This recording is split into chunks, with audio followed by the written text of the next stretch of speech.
Хүүхдийн ивэх сангийн хүүхдэд ээлтэй цэцэрлэг төсөл 2011 оны 8 сард эхэлсэн юм. Монгол Улсын сургуулийн өмнөх боловсролын хөгжлийн төлөөх 3 жилийн энэ том төслийг Японы засгийн газраас дэмжин 2 тэрбум төгрөгийн санхүүжилт хийсэн билээ. Бага насны хүүхдийн эрүүл аюулгүй сургалтын орчин бүрдүүлэх замаар хүүхдэд ээлтэй цэцэрлэгийн загварыг бий болгох зорилт бүхий энэ төсөлд нийслэлийн 4 дүүргийн 58 цэцэрлэгийн 21465 хүүхэд, тэдний эцэг эх 610 багш, 542 туслах багш, арга зүйч, эрхлэгчид хамрагджээ. Төсөлд хамрагдаагүй мөртлөө үнэхээр энийг хийж хэрэгжүүлж болох юм байна. Ингэж ажиллаж болох юм байна. Энийг бид нар ингэя гэсэн энэ үзэл санаа маш ингэж төгссөн байгаа нь бол агай сашаалтай байгаа. Уг төсөл маань анх боловсруулсан үеэсээ эхлээд цэцэрлэгийн ангийн төвшөнд, цэцэрлэгийнхээ төвшөнд, орон нутгийн төвшөнд, үндэсний бодлогын төвшөнд гэсэн энэ төвшин бүртээ хийх ажлууд нэлээд төлөвлөгдсөн. Тэгээд төлөвлөгдсөн ажлуудаа бас үр дүнтэй хэрэгжүүлж дуусгасан байгаа.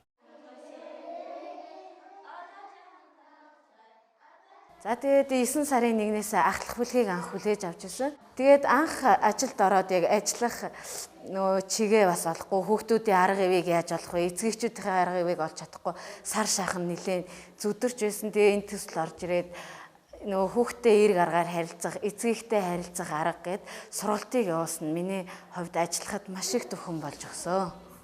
Цэцэрлэг нь хүүхдэд ээлтэй байхын тулд багшид ээлтэй байх ёстой. Төслөөс зарилтад бүх цэцэрлэгийн багш, туслах багш, эмч, эрхлэгч, арга зүйчдийг мэргэжил дээшлүүлэх болон бусад олон төрлийн сургалтанд 100% хамруулсан нь ийм учиртай. Манай 5 хүүхдтэй маань одоо 3 дахь хүүхэд маань цэцэрлэгт явж байна. Одоо юу гэдгийг өнөөдөр яг гаргаж байгаа зан авир дээр нь зөвхөн арга хэмжээ аваад өнгөрөх биш.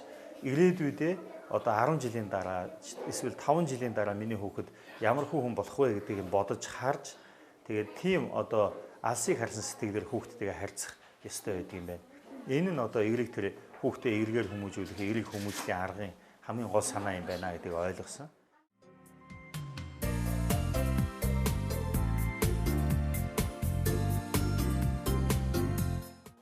Би цэцэрлэг дээр юм наад зурсан.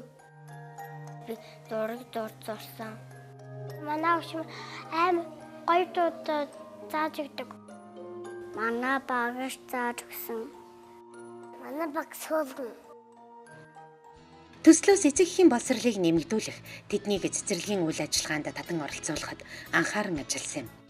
58 цэцэрлэгийн 21132 хүүхдэд эцэг эхтэй харилцах дэвтрийг түгээн өдөр тутам хөтлүүлж заншлаа.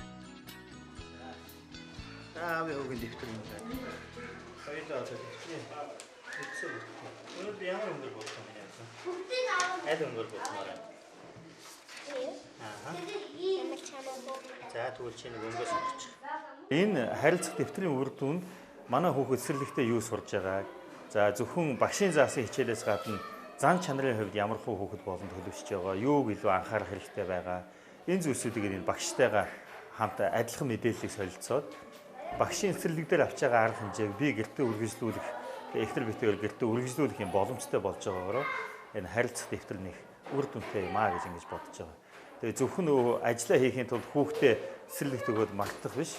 Хүүхдийнхээ төлөө нөгөө анхаарал халамж тавих, хүүхдийнхээ ирээдүйн бие хүн болж төлөвшөлт нь анхаарал тавихад энэ одоо харилцах дэвтэр одоо их хувь нэмрээ оруулж байна гэж ингэж бодож байгаа. Нийслэлийн яг 38 цэцэрлэгт эхлээд эхний жил нь хэрэгжээд энэ маань одоо төслийн 58 цэцэрлэгт хийгдээд нийслэлийн хэмжээнд бол бараг 100 гаруй цэцэрлэгт болоод түгээн дэлгэрүүлсэн ийм ажлыг хийсэн байгаа.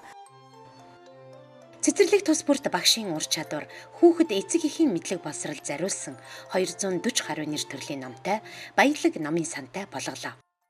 Төслийн зарилтад 4 дүүрэгт 6 цэцэрлэгийн 18 бүлгийн ариун цэврийн өрөөг 133 орчим сая төгрөгөөр засварлан сайжруулж хүүхдэд ээлтэй ариун цэврийн өрөөний загварыг бий болголоо. Ингэснээр бол одоо хүүхдэд ээлтэй тоглог цэвэр орчин бүрдүүлж өгсөн байгаа. Үүнээс гадна одоо туслах багш нарын одоо хувийн сав хийх, материал хийх, хөлбөмбөг хамгааллын хувцас хийх, төмбөж шүүгээ бэлдэж өгснээрээ одоо тэр орчинд эрүүл цэвэр тоглог аюулгүй орчин бүрдүүлж өгсөн. Цэцэрлэгийн чүний хувьд би их талархаж байна. Хүүхдийн төлөө нэг санаагаар нэг баг болон ажилдаг цэцэрлэгийн менежментийг хөгжүүлэхийн төлөө хяналт үнэлгээний системийг боловсронгуй болгохыг төслөөс мөн зарсан юм. Японы хүүхдийн ИВ сангийн хүүхдэд ээлтэй цэцэрлэг төсөлд хамрагдсанараа бид өөрийн гэсэн сургуулийн өмнөх боловсролын байгууллагыг үнэлэх арга зүйд бол нэлээд суралцсан. Тэгэхээр энэ хяналтын байгууллага бол хяналт шалгахаас илүү зөвлөн туслах үйлчилгээ үзүүлж байгаа шүү дээ.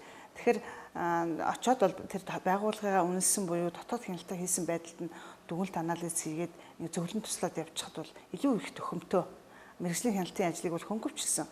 Тухайн байгууллага бол хяналт шалгалт хийдэг аргачлалаа мэддэг болсон. Буюу одоо хууль тогтоомжоо уншиж судлахад бол илүү их ач холбогдолтой ийм л бүтээл болсон гэж үзэж байгаа.